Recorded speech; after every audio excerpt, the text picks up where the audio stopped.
Hello students, our next topic is Kepler's law of planetary motion.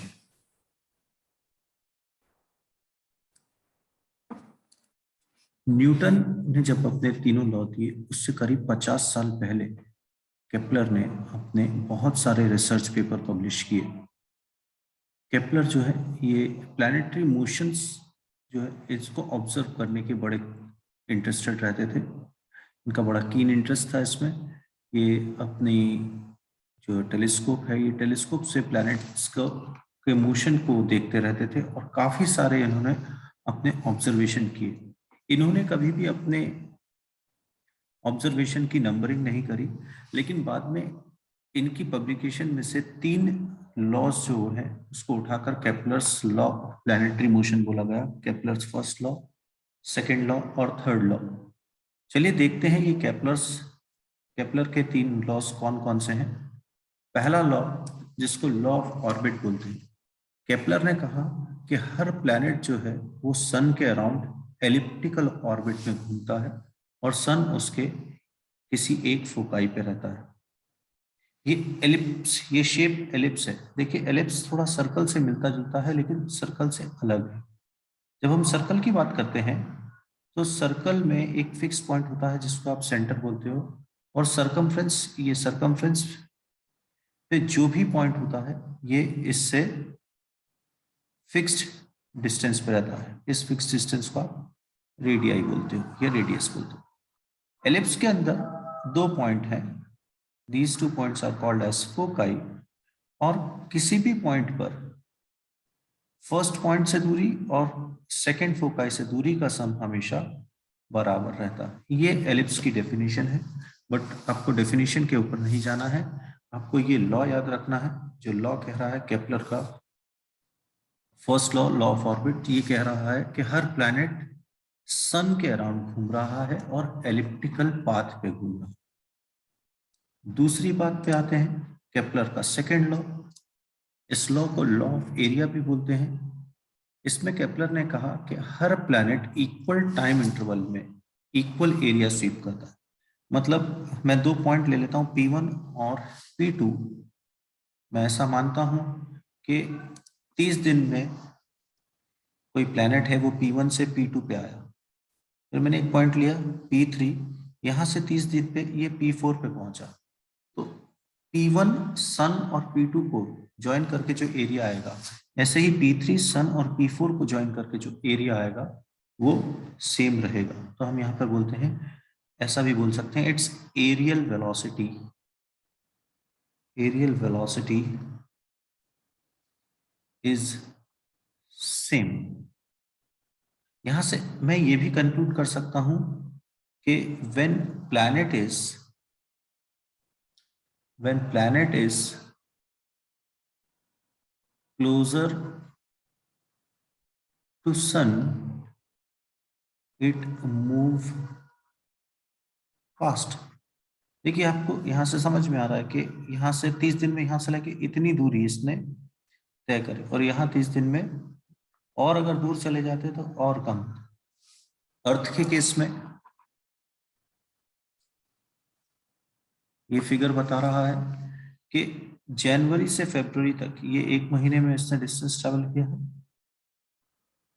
ये फरवरी से मार्च, second month, third, fourth, fifth, 6, 7, 8, 9, 10, 11 और 12, अंदाजन एक महीने में इसके द्वारा इसकी स्पीड को आप देख सकते हैं। जब ये सन के नजदीक था तो जनवरी से फरवरी तक ये प्लैनेट बहुत तेजी से घूमा, और जब दूर चला गया यानी जुलाई अगस्त या जून जुलाई आप देखें तो ये धीरे चला। लेकिन हर बार ये जितने भी मैंने सेक्शंस बनाए हैं, हर सेक्शन का एरिया बराबर रहेगा, इसकी एरियल वेलोसिटी सेम रही, एरियल वेलोसिटी इज कांस्टेंट। ये केपलर का सेकंड लॉ था। केपलर का थर्ड लॉ, जिसको लॉ ऑफ पीरियड्स भी बोलते हैं, ये लॉ ऑफ पीरियड कहता है कि किसी भी प्लैनेट के लिए उसके टाइम पीरियड का जो स्क्वायर है वो उसके mean distance of planet from the sun से क्यूब के प्रोपोर्शनल रहेगा। इस टाइम पीरियड को सिरिडियल टाइम भी कहते हैं, सिडरल टाइम। सिडरल टाइम क्या होता है? Time period for a celestial body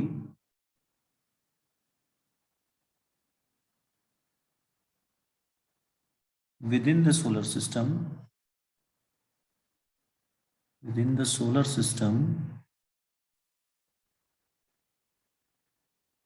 in which it completes one revolution around the sun।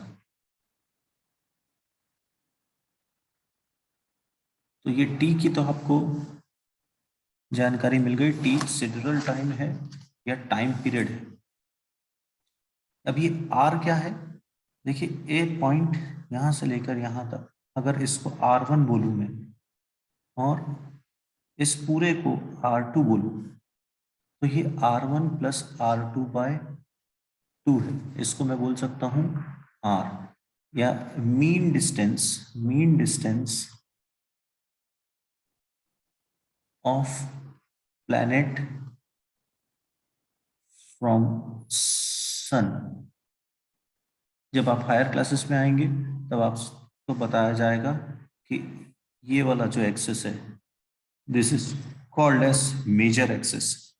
तो ये पूरा जो यहाँ से लेकर यहाँ तक की दूरी है, इसको मेजर एक्सेस बोलते हैं। आर उसका आधा है, इसीलिए कोई किताब इसको सेमी मेजर एक्सेस भी बोल सकती है। सेमी मेजर एक्सेस, ये सेमी मेजर एक्सेस भी है। हमें क्या ध्यान रखना है? हमें ध्यान रखना है T² is proportional to R³, यानी कि अगर कोई न्यूमेरिकल आता है जिसमें दो प्लैनेट के टाइम पीरियड दिए हुए हैं, एक का मीन डिस्टेंस सन से दे रखा है, दूसरे का निकालना है, आप ये रिलेशन यूज करके निकाल सकते। ठीक, तो ये 3 लॉ थे जो केपलर ने दिए, जिसको Kepler's law of planetary motion बोलते हैं। पहला लॉ ऑफ ऑर्बिट, दूसरा लॉ ऑफ एरिया और तीसरा लॉ ऑफ पीरियड।